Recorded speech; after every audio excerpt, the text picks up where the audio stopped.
வணக்கம். இந்திய நேரப்படி மதியம் 1:30 மணி செய்திகள். முதலில் ஜெம் தலைப்புச் செய்திகளை காணலாம். நாடு விடுதலை பெற தேவையான ஆற்றலை வந்தே மாதரம் பாடல் தந்ததாக பிரதமர் மோடி பேச்சு. விடுதலை வீரர்களின் கனவுகளை நனவாக்கவும் நாட்டை தற்சார்பானதாக மாற்றவும் உதவும் என சுட்டிக்காட்டல். நடிகையை கடத்தி பாலியல் வன்கொடுமை செய்த வழக்கில் மலையாள நடிகர் திலீப் விடுதலை. திலீப்பும் அவர் நண்பரும் தவிர மற்ற 6 பேரும் குற்றவாளிகள் என்று எர்ணாகுளம் நீதிமன்றம் தீர்ப்பு. ஒப்பந்த பணி வழங்க அமைச்சர் நேரு 1020 கோடி ரூபாய் கையூட்டு பெற்றுள்ளதாக அமலாக்கத்துறை குற்றச்சாட்டு. வழக்கு பதிந்து நடவடிக்கை எடுக்க தமிழ்நாடு மாநில காவல்துறை தலைமை இயக்குநருக்கு அறிவுறுத்தல். தாய்லாந்து கம்போடிய நாடுகளின் எல்லையில் இரு நாட்டு படையினர் இடையே மோதல். துப்பாக்கிச் சூடு, விமானப்படை தாக்குதலை அடுத்து எல்லைப் பகுதியிலிருந்து ஆயிரக்கணக்கானோர் வெளியேற்றம். இனி விரிவான செய்திகளை காணலாம். நாடு விடுதலை பெற தேவையான ஆற்றலையும் உத்வேகத்தையும் வந்தே மாதரம் பாடல் தந்ததாகவும் அது நாட்டை ஒருங்கிணைத்ததாகவும் பிரதமர் நரேந்திர மோடி தெரிவித்துள்ளார். மக்களவையில் வந்தே மாதரம் பாடலின் 150ஆம் ஆண்டு விழாவையொட்டி சிறப்பு விவாதம் நடைபெற்றது. இதில் கலந்து கொள்ள பிரதமர் நரேந்திர மோடி வந்தபோது உறுப்பினர்கள் எழுந்து நின்று வந்தே மாதரம் பாடல் என்று முழக்கமிட்டனர்.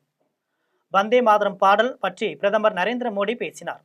அப்போது வந்தே மாதரம் என்பது ஒரு மந்திரம் என்றும் அது விடுதலை போராட்டத்தில் தியாகம் செய்ததற்கான ஆற்றல், உத்வேகம் ஆகியவற்றை தந்ததாக குறிப்பிட்டார்.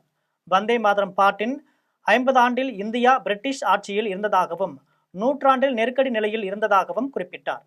அக்காலங்களில் நாட்டு பற்றாளர்கள் சிறைப்படுத்தப்பட்டதாக குறிப்பிட்ட அவர் இந்த பாடலே 1947ஆம் ஆண்டில் நாடு விடுதலை பெற உத்வேகமாக இருந்ததாக தெரிவித்தார். வந்தே மாதரம் பாடல் நாட்டின் வடக்கு, தெற்கு, கிழக்கு, மேற்கு பகுதிகளை ஒருங்கிணைத்ததாக குறிப்பிட்டார். மீண்டும் அனைவரும் ஒருங்கிணையக்கூடிய காலம் வந்துள்ளதாகவும் தெரிவித்தார். விடுதலை போராட்ட வீரர்களின் கனவுகளை நனவாக்க நமக்கு ஆற்றலையும் உத்வேகத்தையும் இந்த பாடல் தரும் என்று கூறினார். நம் நாட்டை தற்சார்பதானதாகவும் 2047இல் வளர்ச்சி அடைந்ததாக மாற்ற தீர்மானம் எடுத்துக்கொள்ள வேண்டிய தேவையுள்ளதாகவும் பிரதமர் நரேந்திர மோடி பேசினார். நடிகையை கடத்தி பாலியல் வன்கொடுமை செய்த வழக்கில் மலையாள நடிகர் திலீப்பையும் அவர் நண்பர் சரத்தையும் எர்ணாகுளம் நீதிமன்றம் விடுவித்துள்ளது. அவர்களை தவிர மற்ற 6 பேரும் குற்றவாளிகள் என்று தீர்ப்பளித்துள்ளது. 2017ஆம் ஆண்டு நடிகையை திருச்சூரில் இருந்து எர்ணாகுளத்திற்கு கடத்தி ஓடும் காரில் பாலியல் வன்கொடுமை செய்து படம் பிடித்ததாக குற்றம் சாட்டப்பட்டது. எர்ணாகுளம் முதன்மை அமர்வு நீதிமன்ற நீதிபதி ஹனி வர்கீஸ் இந்த வழக்கில் இன்று தீர்ப்பளித்தார். அதில் 8வதாக குற்றம் சாட்டப்பட்ட நடிகர் திலீப் மீதான குற்றச்சாட்டுகள் மெய்ப்பிக்கப்படவில்லை என்று கூறி அவரை விடுவித்தார். 7வதாக குற்றம் சாட்டப்பட்ட திலீப்பின் நண்பர் சரத்தையும் விடுவித்தார். பல்சர் சுனில் உட்பட குற்றம் சாட்டப்பட்ட முதல் 6 பேரும் குற்றவாளிகள் என்று தீர்ப்பளித்தார்.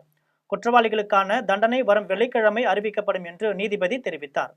இந்த வழக்கில் விடுவிக்கப்பட்ட திலீப் தனது திரையுலக வாழ்க்கையை கெடுக்க நடைபெற்ற சதி இது என்றும் அதில் ஊடகங்களும் சேர்ந்து கொண்டதாகவும் தெரிவித்தார். நகராட்சி நிர்வாகம், குடிநீர் வழங்கல் துறையில் பணிகளுக்கான ஒப்பந்தம் வழங்க 7.5 முதல் 10 விழுக்காடு என்கிற அளவில் அமைச்சர் நேரு 1020 கோடி ரூபாய் கையூட்டு பெற்றுள்ளதாக அமலாக்கத்துறை குற்றம் சாட்டியுள்ளது.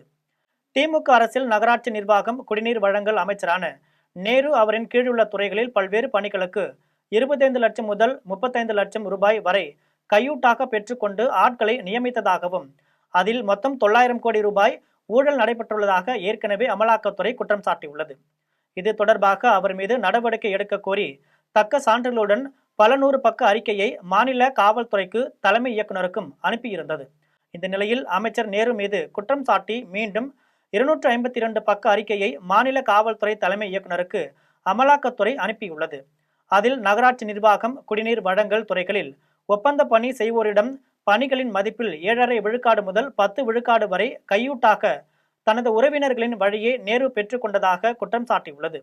மொத்தம் 1020 கோடி ரூபாய் ஊழல் நடைபெற்றுள்ளதாக கூறியதுடன் அதற்கான சான்றுகளாக வாட்ஸ்அப் உரையாடல்கள், கையூட்டு கணக்கிட்ட தாள்கள், பணம் பரிமாற்றத்திற்கான தாள்கள் ஆகியவற்றை இணைத்து உள்ளது. இது குறித்து நாளிதழில் வந்துள்ள செய்தியை மேற்கோள் காட்டியுள்ள அண்ணாமலை, பணம் வாங்கி கொண்டு பணி நியமனம் செய்து பணம் வாங்கி கொண்டு ஒப்பந்த பணிகள் வழங்கியது ஆகியன குறித்து நேரு மீது உடனடியாக வழக்கு பதிய வேண்டும் என்று வலியுறுத்தியுள்ளார்.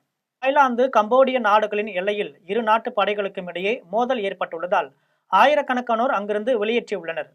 தாய்லாந்துக்கும் கம்போடியாவுக்கும் இடையே எல்லை தகராறு இருந்து வந்தது. ஜூலை மாதம் இரு நாடுகளுக்கிடையே போர் நிறுத்தம் ஏற்பட்டதால் அமைதி நிலவி வந்தது. இந்நிலையில் தாய்லாந்தின் வடகிழக்கே சீசாகட், உபோன், ரச்சதானி மாகாணங்கள், கம்போடியாவின் வடக்கு எல்லை மாகாணங்களான பிரியா, விகேர், ஒட்டார், மியாஞ்சே ஆகியவற்றில் உள்ள எல்லை பகுதிகளில் இரு நாட்டு படையினருக்கும் இடையே மீண்டும் மோதல் மூண்டது. இந்த மோதலில் கம்போடியா வீரர் துப்பாக்கியால் சுட்டதில் தாய்லாந்து வீரர் ஒருவர் உயிரிழந்தார். இதேபோல் கம்போடியாவில் பொதுமக்கள் 3 காயமடைந்தனர். இதையடுத்து தாய்லாந்து போர் விமானங்கள் கம்போடிய ராணுவ நிலைகள் மீது குண்டு வீச தாக்குதல் நடத்தியுள்ளன. இதனால் மோதல் மூண்ட பகுதிகளில் இருந்து ஆயிரக்கணக்கானோர் வெளியேற்றி பாதுகாப்பான இடங்களுக்கு சென்றுள்ளனர். முன்னதாக போர் நிறுத்தத்திற்கு காரணமான மலேசிய பிரதமர் அன்வர் இப்ராஹிம் இரு நாடுகளும் அமைதி காக்க வேண்டுகோள் விடுத்துள்ளார். உத்தரப்பிரதேசத்தில் ஊடுருவியுள்ள ரோஹிங்கியர்கள் வங்காளதேசத்தவர் மீது கடும் நடவடிக்கையை தொடங்கியுள்ளதாக முதலமைச்சர் யோகி ஆதித்யநாத் தெரிவித்துள்ளார். மாநில மக்களுக்கு அவர் விடுத்துள்ள செய்தியில், மாநிலத்தின் பாதுகாப்பு, சமூக நல்லிணக்கம், சட்ட ஒழுங்கை சீராக வைத்தல் ஆகியவற்றிற்கு மிகவும் முன்னுரிமை அளிப்பதாக குறிப்பிட்டுள்ளார். உத்தரப்பிரதேசத்தில் ஊடுருவி தங்கியுள்ள ரோஹிங்கியர்கள் வங்காளதேசத்திற்கு எதிராக கடும் நடவடிக்கையை தொடங்கியுள்ளதாக அவர் தெரிவித்துள்ளார். வீட்டு வேலைக்கோ தொழில் வணிகத்திலோ யாரையும் பணிக்கு அமர்த்தும் முன் அவர்களின் அடையாளத்தை உறுதி செய்து கொள்ளும்படி வேண்டுகோள் விடுத்துள்ளார். மாநிலத்தின் பாதுகாப்பு அனைவரின் கூட்டு பொறுப்பாகும் என குறிப்பிட்டுள்ள அவர், செழிப்புக்கான அடித்தளம் பாதுகாப்பே என்று தெரிவித்துள்ளார். நம் ஊர்களில் இதுபோன்ற பல பளு தூக்கும் போட்டிகள் நடத்தப்பட்டு உலக அரங்கில் சாதிக்க வேண்டும் என மருத்துவம் மற்றும் மக்கள் நல்வாழ்வுத்துறை அமைச்சர் சுப்பிரமணியம் தெரிவித்துள்ளார். சென்னை கோவிலம்பாக்கத்தில் பளு தூக்கும் போட்டி நடைபெற்றது. இந்த போட்டி பல்வேறு ஊர்களில் இருந்து ஆண்களும் பெண்களும் கலந்து கொண்டனர். இந்நிகழ்ச்சியில் மருத்துவம் மற்றும் மக்கள் நல்வாழ்வுத்துறை அமைச்சர் சுப்பிரமணியம், சட்டமன்ற உறுப்பினர் அரவிந்த் ரமேஷ், புனித தோமையார் மலைக்கழக ஒன்றிய செயலாளர் ஜி வெங்கடேசன், எர்ணாவூர் நாராயணன் ஆகியோர் கலந்து கொண்டு வெற்றி பெற்ற ஆண்கள் மற்றும் பெண்களுக்கு பரிசுகளும் கேடயங்களும் வழங்கினார். இந்த சிறப்பு வாய்ந்த நிகழ்ச்சியில் அமைச்சர் சுப்பிரமணியம் பேசிய போது, நம் ஊர்களில் இதுபோன்ற பல போட்டிகள் நடத்தப்பட்டு உலக அரங்கில் சாதிக்க வேண்டும் என்று கூறினார். இதனைத் தொடர்ந்து அமைச்சரும் வலுதூக்கி அசத்தினர்.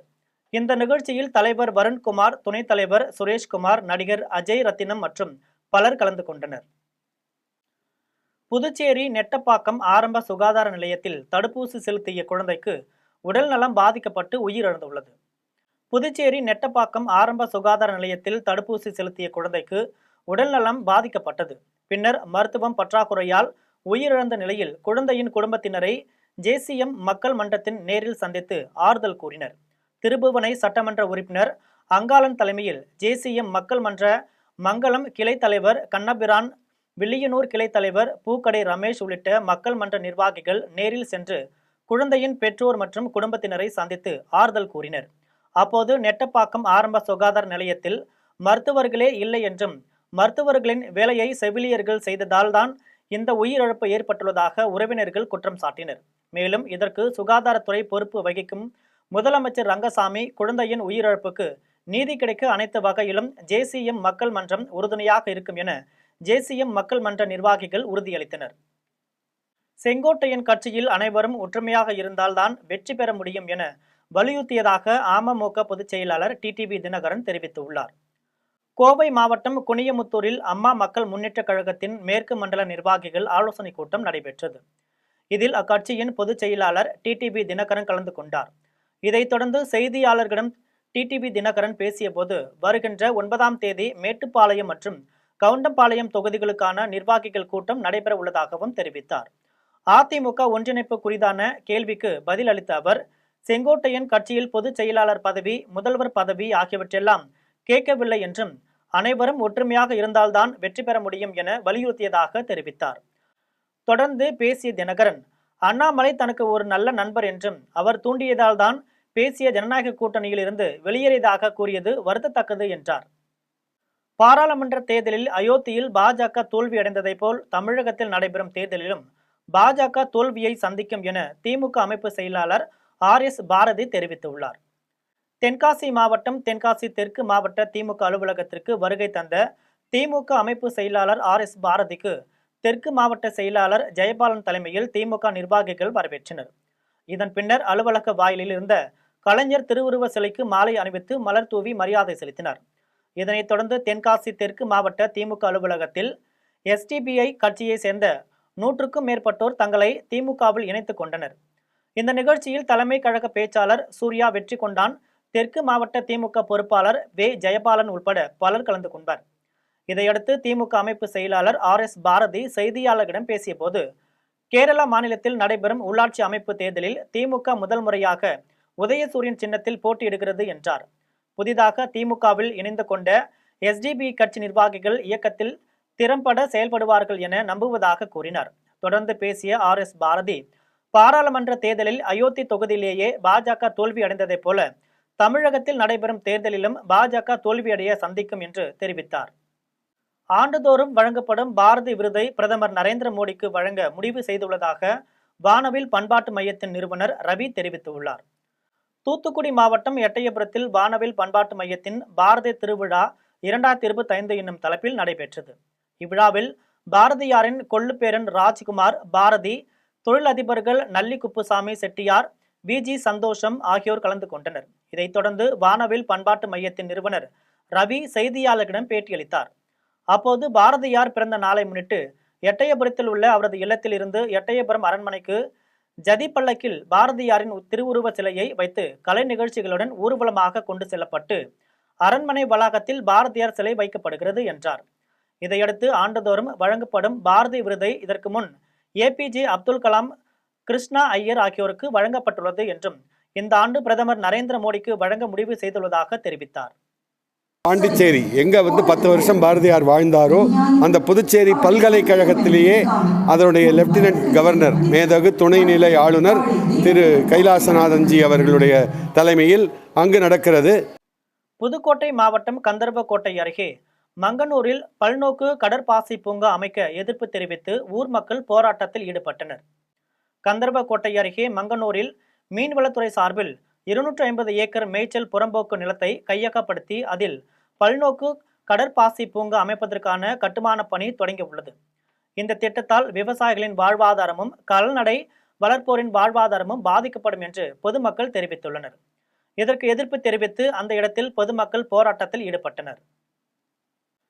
திருவாரூர் மாவட்டம் வலங்கைமான் சுற்றுவட்டார பகுதிகளில் பயிர்களை சேதப்படுத்தும் காட்டு பன்றிகளை பிடிக்க வேண்டும் என்று விவசாயிகள் கோரிக்கை விடுத்துள்ளனர்.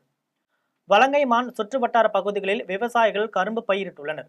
இப்பகுதிகளில் காட்டு பன்றிகள் புகுந்து பயிர்களை சேதப்படுத்தி வருகின்றன. இது குறித்து மாவட்ட நிர்வாகத்திற்கு கோரிக்கை விடுத்தும் காட்டு பன்றிகளை பிடிக்க நடவடிக்கை எடுக்கவில்லை. இதனால் வயல்வெளிகளில் சுற்றித் திரியும் காட்டு பன்றிகளை பிடிக்க நடவடிக்கை எடுக்க வேண்டும் என விவசாயிகள் கோரிக்கை விடுத்துள்ளனர். வடிஞ்சும் வடியாமலும் இன்னும் பாதிக்கப்பட்டிருக்கோம். அதை பார்த்திங்கன்னா இப்போ கரும்பை சுத்தமாக கரும்பையும் நெற்பயிரையும் அடித்து பண்ணி காற்று பண்ணி அடித்து பெரிய அளவில் சேதம் பண்ணியிருக்கு. ரெண்டாவது இயற்கையாக நான் நடந்து வரவே முடியல எங்களால். ஏற்கனவே மதகரங்கிற வலைமான் தாலுக்காவில் மதகரங்கிற வில்லேஜில் உலகக்கோப்பை கேரம் போட்டியில் வெற்றி பெற்றதற்கு தமிழ்நாடு அரசு மிகவும் உதவியாக இருந்ததாக அதில் பங்கேற்ற வீரர் வீராங்கனைகள் தெரிவித்துள்ளனர். மாலத்தீவில் நடைபெற்ற உலகக்கோப்பை கேரம் சாம்பியன்ஷிப் போட்டியில் இந்திய அணியினர் வென்றனர். இந்த அணியில் பதக்கங்களை குவித்த தமிழ்நாட்டை சேர்ந்த கீர்த்தனா, காசிமா, மித்ரா, அப்துல் ஆசிப், இளவழகி ஆகியோருக்கு சென்னை விமான நிலையத்தில் தமிழ்நாடு விளையாட்டு மேம்பாட்டு ஆணையம், தமிழ்நாடு கேரம் விளையாட்டு சங்கம் ஆகியவற்றின் சார்பில் வரவேற்பு அளிக்கப்பட்டது. இவர்களின் பயண செலவுக்காக தமிழ்நாடு அரசின் சார்பில் ஆளுக்கு 1.5 லட்சம் ரூபாய், திருவொற்றியூர் சட்டமன்ற உறுப்பினர் சங்கர் சார்பில் ஆளுக்கு 50,000 ரூபாய் வழங்கப்பட்டுள்ளது. விமான நிலையத்தில் செய்தியாளர்களிடம் பேசிய வீராங்கனைகள் தங்களுக்கு உதவிய தமிழ்நாடு அரசுக்கு நன்றி தெரிவித்தனர். கேரம் ஃபர்ஸ்டோட இப்போ ரொம்ப பரவாயில்ல, ரொம்ப டெவலப் ஆகிருக்கு. அதே மாதிரி 3 தங்கப்பதக்கம் வென்றதில் ரொம்ப ரொம்ப சந்தோஷப்படுறேன். அதே மாதிரி வின் பண்ண இந்தியாவுக்கு பெருமை வாங்கி தரணும் அப்படின்ட்டு ரொம்ப முயற்சி பண்ணேன். சென்னை குரோம்பேட்டையில் 1000 பேர் கலந்து கொண்ட மாபெரும் கிறிஸ்துமஸ் பேரணி நடைபெற்றது. சென்னை குரோம்பேட்டை புதுவாழ்வு ஜேம்ஸ் பேராலயத்திலிருந்து தாம்பரம் கிறிஸ்தவ கல்லூரி வரை 5 கிலோமீட்டர் தொலைவுக்கு கிறிஸ்துமஸ் பேரணி நடைபெற்றது. போதைப் பொருள் விபத்து இல்லாத தமிழகமாக மாற வேண்டியும் உலக சமாதானத்திற்காகவும் இந்த பேரணியை சென்னையில் உள்ள அனைத்து திருச்சபைகளும் இணைந்து நடத்தின. இதில் கிறிஸ்துமஸ் தாத்தா வேடம் அணிந்து 1000க்கும் மேற்பட்டோர் கலந்து கொண்டனர். இந்நிகழ்ச்சிக்கான ஏற்பாட்டை புதுவாழ்வு ஜேம்ஸ் பேராலயத்தின் தலைமை போதகர் ஐசக் டேனியல் செய்திருந்தார். சேலத்தில் அண்ணனை உயிர் மாய்க்கம் செய்த தம்பியை பழிக்கு பழியாக தலையை துண்டித்து வாலிபர் உயிர் மாய்க்கம் செய்யப்பட்டது குறித்து காவல்துறையினர் விசாரணை மேற்கொண்டு வருகின்றனர். சேலம் மாவட்டம் இடங்கன சாலையை சேர்ந்தவர் கௌதம். இவர் சித்தனூர் பகுதியில் சேலம் இரும்பாலைக்கு சொந்தமான இளத்தில் தலையை துண்டித்து உயிர் மாய்க்கம் செய்யப்பட்டு கிடந்தார். இதில் தலை மட்டும் இல்லாத நிலையில் உடலை கைப்பற்றி இரும்பாலை காவல்துறையினர் வழக்கு பதிவு செய்து விசாரணை மேற்கொண்டு வருகின்றனர். இதையடுத்து உடல் கண்டெடுக்கப்பட்ட பகுதியை சுற்றி 2000 ஏக்கர் பரந்த நிலப்பரப்பில் உள்ளதால் அதில் தலை எங்கு வீசப்பட்டது என்பது குறித்து காவல்துறையினர் தொடர்ந்து தேடுதல் வேட்டையில் ஈடுபட்டு வருகின்றனர். இதில் உயிர் மாய்க்கம் செய்யப்பட்ட கௌதம் தனது அண்ணன் சிவமூர்த்தி உயிர் மாய்க்கம் செய்த வழக்கில் கைது செய்யப்பட்டு 2ஆம் தேதி பிணையில் வைத்துள்ளார் என்பது குறிப்பிடத்தக்கது. இந்த கொலை சம்பவத்தால் இடங்கன சாலை மற்றும் சேலம் இரும்பாலை பகுதிகளில் பெரும் பரபரப்பை ஏற்படுத்தியுள்ளது. பழனியில் இந்து வியாபாரிகள் நல சங்கத்தின் மாநில பொதுக்குழு கூட்டம் நடைபெற்றது. திண்டுக்கல் மாவட்டம் பழனியில் இந்து வியாபாரிகள் நல சங்கத்தின் மாநில பொதுக்குழு கூட்டம் நடைபெற்றது. இந்நிகழ்ச்சிக்கு மாநில செயலாளர் ஜெகன் வரவேற்புரை வழங்கினார். மதுரையில் உயர்நீதிமன்றம் உத்தரவிட்ட திருப்பரங்குன்றம் மலை மீது கார்த்திகை தீபத்தை ஏற்ற முன்வராத மாநில அரசை கண்டிக்க வேண்டும் என்பன உள்ளிட்ட பல்வேறு தீர்மானங்கள் நிறைவேற்றப்பட்டது. இக்கூட்டத்தில் கௌரவ தலைவர் கந்தவிலாஸ் பாஸ்கரன், மாநில அமைப்பாளர் ராஜேஷ், மாநில பொதுச் செயலாளர் முருகானந்தம் உள்ளிட்ட பலர் கலந்து கொண்டனர். இந்நிகழ்ச்சியில் தமிழகம் முழுவதும் இருந்து 100க்கும் மேற்பட்ட வியாபாரிகள் சங்க நிர்வாகிகள் கலந்து கொண்டனர். காஞ்சிபுரத்தில் பன்னாட்டு லயன்ஸ் சங்கங்கள் நடத்திய SS மண்டல குடும்ப சந்திப்பு விழா நடைபெற்றது. காஞ்சிபுரம் மாவட்டம் செவிலிமேட்டில் பன்னாட்டு லயன்ஸ் சங்கங்கள் நடத்திய SS மண்டல குடும்ப சந்திப்பு விழா நடைபெற்றது. இதில் மண்டல தலைவர் பகவத் கீதா முத்து பாபு தலைமை தாங்கினார். இந்நிகழ்ச்சியில் இயற்கை பேரிடர்களில் இருந்து பொதுமக்களை காத்துக்கொள்ள பன்னாட்டு லயன்ஸ் கிளப் ஃபவுண்டேஷனுக்கு 2 லட்சம் ரூபாய் நிதி அளித்துள்ளதாகவும், கண் சம்பந்தப்பட்ட நோய், நீரிழிவு நோய், டயாலிசிஸ் போன்றவற்றிற்கு நிதி அளித்து வருவதாகவும் மண்டல தலைவர் பகவத் கீதா முத்துபாபு தெரிவித்தார். இந்த குடும்ப சந்திப்பு விழாவில் மாவட்ட ஆளுநர் பாஸ்கரன், பன்னாட்டு இயக்குனர் மகேஷ், முன்னாள் பன்னாட்டு இயக்குனர் சம்பத் உள்பட 500க்கும் மேற்பட்ட உறுப்பினர்கள் கலந்து கொண்டனர். மிக சிறப்பான முறையிலே செயல்பட்டு கொண்டிருக்கிறது. அது லயன்ஸ் இயக்கம் என்பது முக்கியமான சேவை ஒன்றுதான் நமக்கு. அந்த வகையில் கூட்டு மாவட்டத்தில் மட்டுமல்ல, பன்னாட்டு அளவிலே மிக சிறப்பான முறையிலே செயல்படும். அது ஓப்ஸ் என்கின்ற அந்த ஓப்ஸ் என்பது குடியாத்தம் தியாகி குமரன் தொண்டு அறக்கட்டளை சார்பில் நெசவாளர்களுக்கு இலவச கண் பரிசோதனை முகாம் நடைபெற்றது. வேலூர் மாவட்டம் பிச்சனூர் தேரடியில் குடியாத்தம் தியாகி குமரன் தொண்டு அறக்கட்டளை சார்பில் இலவச கண் சிகிச்சை முகாம் நடைபெற்றது. சிவகுமார் தலைமையில் நடைபெற்ற முகாமில் அகர்வால் கண் மருத்துவமனை மருத்துவ குழுவினர் சிகிச்சை அளித்தனர். இந்த முகாமில் அறக்கட்டளையின் சட்ட ஆலோசகர் சரவணன், மாநில தலைவர் கார்த்திகேயன் ஆகியோர் கலந்து கொண்டனர். செஞ்சியில் தமிழ்நாடு ஆசிரியர்கள் முன்னேற்ற சங்கத்தின் விழுப்புரம் மாவட்ட ஆலோசனை கூட்டம் நடைபெற்றது. விழுப்புரம் மாவட்டம் செஞ்சியில் தமிழ்நாடு ஆசிரியர்கள் முன்னேற்ற சங்கத்தின் விழுப்புரம் மாவட்ட ஆலோசனை கூட்டம் நடைபெற்றது. இதில் தமிழ்நாடு உயர்நிலை, மேல்நிலை பட்டதாரி ஆசிரியர்கள் உட்பட பல்வேறு சங்கத்திலிருந்து 100க்கும் மேற்பட்ட ஆசிரியர்கள் தங்களை தமிழ்நாடு ஆசிரியர் முன்னேற்ற சங்கத்தில் இணைத்துக் கொண்டனர். அவர்களை தமிழ்நாடு ஆசிரியர் முன்னேற்ற சங்கத்தின் மாநில தலைவர் தியாகராஜன் சால்வை அணிவித்து வரவேற்றார். இதனைத் தொடர்ந்து மாநில தலைவர் தியாகராஜன் செய்தியாளர்களுக்கு பேட்டியளித்த போது, தமிழ்நாடு ஆசிரியர் முன்னேற்ற சங்கத்தின் செயல்பாடுகள் காரணமாக ஈர்க்கப்பட்டு பல்வேறு அமைப்புகளில் இருந்த ஏராளமான ஆசிரியர்கள் தங்களை ஆசிரியர் முன்னேற்ற சங்கத்தில் இணைத்துக் கொண்டதாகவும் அவர்களை வரவேற்பதாக தெரிவித்தார். இதைத் தொடர்ந்து ஆசிரியர்களின் வாழ்வாதார கோரிக்கையான பழைய ஓய்வூதிய திட்டத்தை தமிழ்நாடு முதலமைச்சர் விரைந்து நடைமுறைப்படுத்த வேண்டும் என்றும், ஆசிரியர் சிறப்பு தகுதி தேர்வு காரணமாக பணி பாதுகாப்பற்ற சூழல் நிலவுவதாகவும், மாநில அரசை மட்டுமல்ல ஒன்றிய அரசையும் ஆசிரியர்களின் பணி பாதுகாப்பை உறுதி செய்ய வேண்டும் உள்ளிட்ட கோரிக்கைகளை என்றும் தமிழக அரசை வலியுறுத்தியதாக தெரிவித்தார். பல்வேறு கோரிக்கைகள் சார்ந்து இந்த கூட்டத்திலே கலந்து ஆலோசிக்கப்பட்டது. குறிப்பாக எங்களது வாழ்வாதார கோரிக்கை என்று சொல்லக்கூடிய இந்த பழைய பென்ஷன் திட்டத்தை மாண்புமிகு தமிழ்நாடு முதலமைச்சர் அவர்கள் விரைவாக அறிவிக்க வேண்டும்.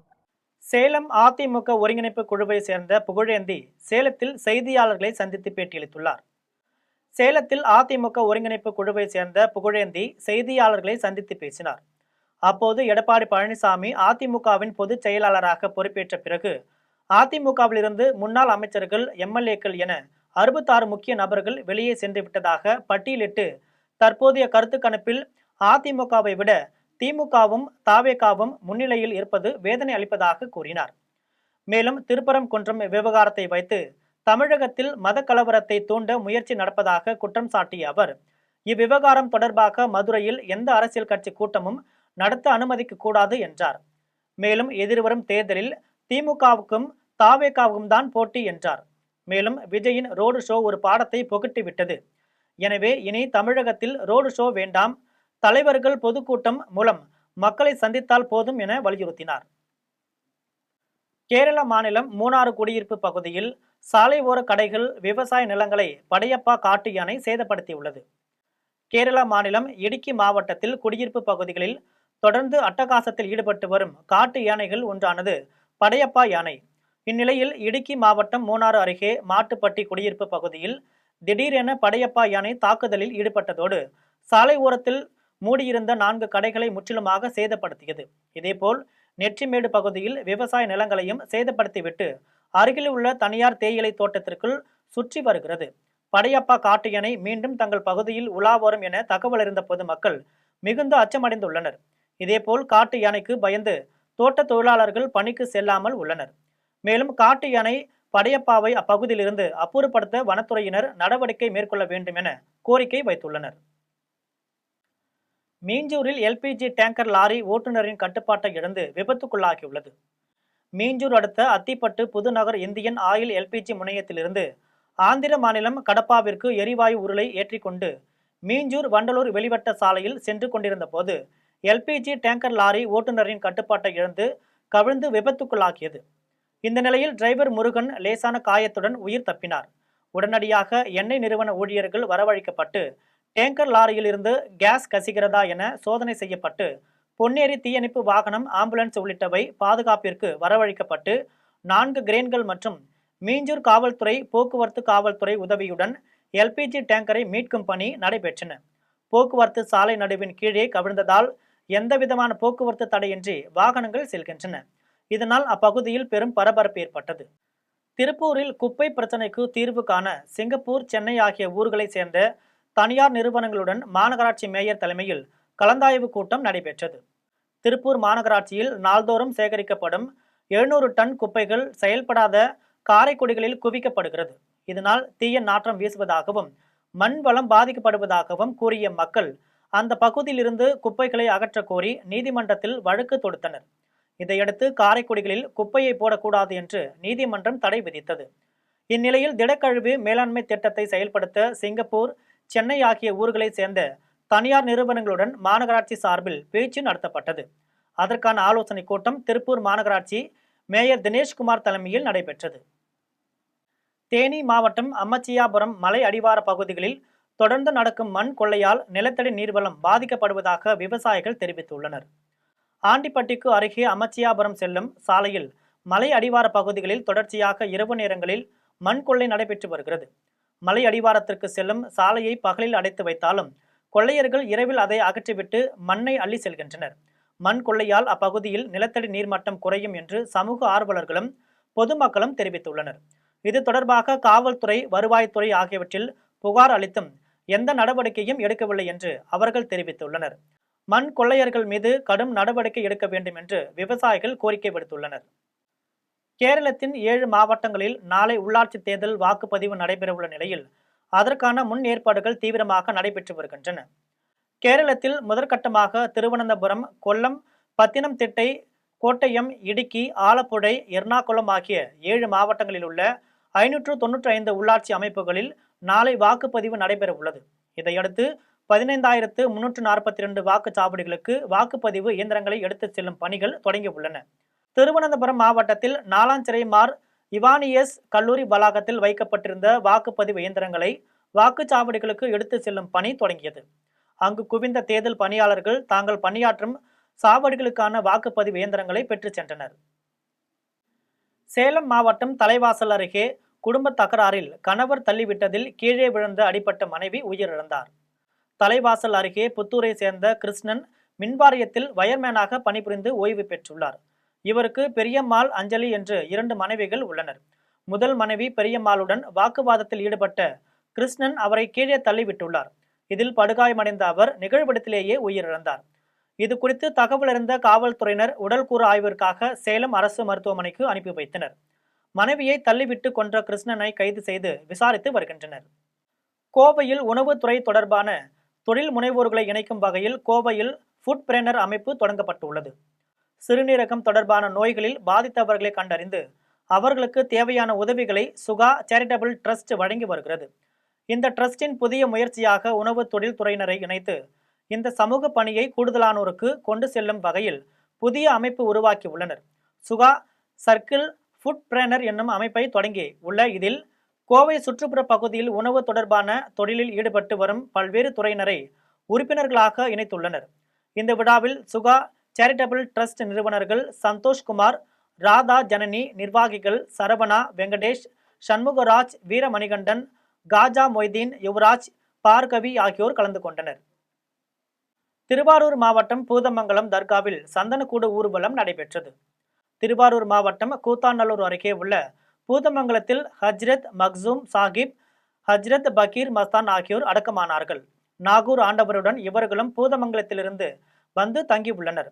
பல்வேறு சிறப்புகளை கொண்ட இந்த தர்காவின் புனித கந்தூரி விழாவின் சிறப்பு நிகழ்ச்சியாக மின்னொளியால் அலங்கரிக்கப்பட்ட சந்தனக்கூடு ஊர்வலம் நடைபெற்றது. நகரின் பல்வேறு பகுதிகள் வழியாக வலம் வந்த சந்தனக்கூடு ஊர்வலம் அடக்க தளத்தை அடைந்தது. பின்னர் மாகான் சமாதிகள் மீது சந்தனம் பூசும் நிகழ்ச்சி நடைபெற்றது. வான வேடிக்கையுடன் மேளங்கள் முழங்க மாடு மயில் ஆட்டத்துடன் ஊர்வலத்தில் இஸ்லாமியர்கள் மட்டுமின்றி அனைத்து மதத்தை சேர்ந்தவர்களும் கலந்து கொண்டு மகானை வழிபட்டனர். இனி வருவது திரையுலக செய்திகள். கேரள மாநிலம் எர்ணாகுளம் அருகே நடிகை தாக்கப்பட்ட வழக்கில் சதி திட்டம் தீட்டியதில் தனது முன்னாள் மனைவியும் பிரபல நடிகையுமான மஞ்சு வாரியருக்கு பங்கு உள்ளது என எர்ணாகுளம் நீதிமன்ற வளாகத்தில் பிரபல நடிகர் திலீப் தெரிவித்துள்ளார். கேரள மாநிலம் கொச்சியில் கடந்த 2017ஆம் ஆண்டு பிப்ரவரி 17ஆம் தேதி கொச்சி நகர பகுதியில் வாகனத்தில் பிரபல நடிகை தாக்கப்பட்டதாக கொச்சி நெடும்பாசேரி காவல் நிலையத்தில் வழக்கு கொடுக்கப்பட்டது. இதில் நடிகையை தாக்கிய வழக்கில் பிரபல மலையாள நடிகர் திலீப் உட்பட குற்றவாளியாக சேர்க்கப்பட்டு கைது செய்யப்பட்டு சிறையில் அடைக்கப்பட்டனர். இந்த வழக்கின் விசாரணை எர்ணாகுளம் முதன்மை நீதிமன்றத்தில் சுமார் 7 ஆண்டுகளாக நடைபெற்று வந்த நிலையில் வழக்கில் 8வது குற்றவாளியாக சேர்க்கப்பட்ட நடிகர் திலீப் குற்றவாளி இல்லை என வழக்கிலிருந்து இன்று விடுவிக்கப்பட்டு எர்ணாகுளம் முதன்மை நீதிமன்ற நீதிபதி ஹனியம் வர்கீஸ் தீர்ப்பு வழங்கினார். இதையடுத்து நீதிமன்றத்திலிருந்து வெளியே வந்த நடிகர் திலீப் செய்தியாளர்களை சந்தித்து பேசினார். அப்போது உண்மை வென்றது என்றும் இந்த வழக்கில் தனது உதவியாளரை கூட்டு சேர்த்து சதி திட்டம் தீட்டியது தனது முன்னாள் மனைவி நடிகை மஞ்சு வாரியரும் தான் தன்னை குற்றவாளியாக்க முயற்சி செய்ததாகவும் தெரிவித்தார். மேலும் தான் குற்றவாளி இல்லை என அறிவிக்கப்பட்டதற்கு இறைவனுக்கு நன்றி கூறுவதாக தெரிவித்தார். இனி வருவது உலக செய்திகள்.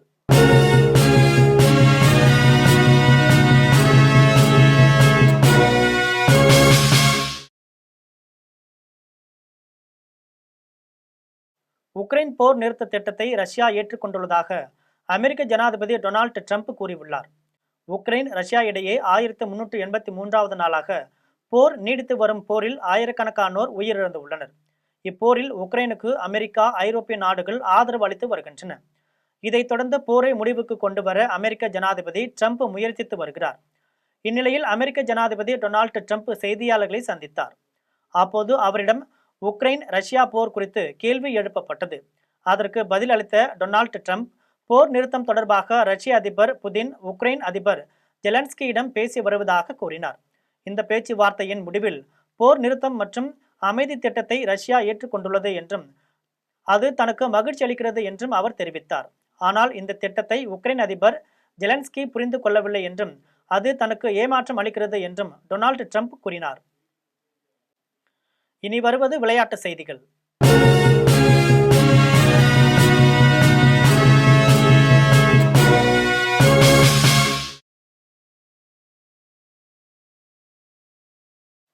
அபுதாபியில் நடைபெற்ற 2025ஆம் ஆண்டுக்கான ஃபார்முலா 1 கார் பந்தயத்தின் இறுதிப் போட்டியில் பிரிட்டனை சேர்ந்த வீரர் லாண்டோ நோரிஸ் சாம்பியன் பட்டத்தை வென்றார்.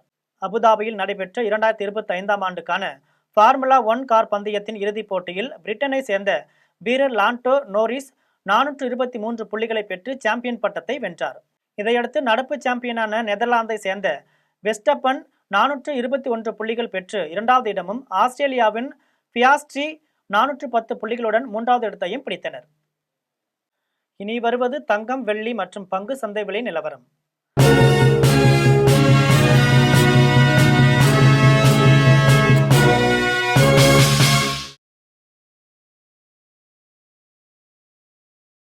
சென்னையில் ஆபரண தங்கம் இன்று ஒரு சவரன் 96,320 ரூபாய்க்கு விற்பனை செய்யப்படுகிறது. சென்னையில் இன்று ஆபரண தங்கத்தின் விலை கிராமுக்கு 12,040 ரூபாய்க்கு விற்பனை செய்யப்படுகிறது. மேலும் ஒரு சவரன் 96,320 ரூபாய்க்கு விற்பனை செய்யப்படுகிறது. 24 கேரட் தூய தங்கம் ஒரு சவரன் 1,05,080 ரூபாய்க்கு விற்பனை செய்யப்படுகிறது. மேலும் 1 கிராம் வெள்ளி 198 ரூபாய்க்கும் 1 கிலோ வெள்ளி 1,98,000 ரூபாய்க்கும் விற்பனை செய்யப்படுகிறது. இந்திய பங்கு சந்தைகளில் வணிகம் இன்று சரிவுடன் காணப்படுகிறது. மும்பை பங்கு சந்தை பங்கு விலை குறியீட்டு எண் சென்செக்ஸ் 338 புள்ளிகள் குறைந்து 85,374 புள்ளிகளில் வணிகமாகிறது. தேசிய பங்கு சந்தை பங்கு விலை குறியீட்டு எண் நிப்டி 123 புள்ளிகள் குறைந்து 26,063 புள்ளிகளில் வணிகமாகிறது. மீண்டும் ஜெம் தலைப்புச் செய்திகள். நாடு விடுதலை பெற தேவையான ஆற்றலை வந்தே மாதரம் பாடல் தந்ததாக பிரதமர் மோடி பேச்சு. விடுதலை வீரர்களின் கனவுகளை நனவாக்கவும் நாட்டை தற்சார்பானதாக மாற்றவும் உதவும் என சுட்டிக்காட்டல். நடிகையை கடத்தி பாலியல் வன்கொடுமை செய்த வழக்கில் மலையாள நடிகர் திலீப் விடுதலை.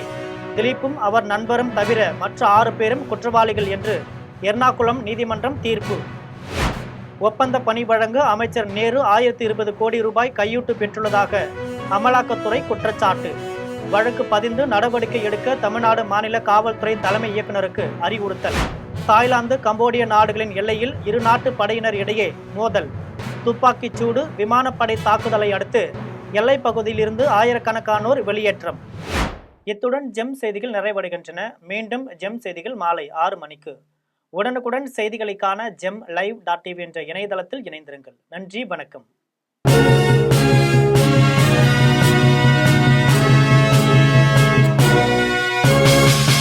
உடனுக்குடன் அப்டேட் தெரிந்து கொள்ள ஜெம் டிவி தமிழ் ஆப்பை இன்ஸ்டால் செய்யவும்.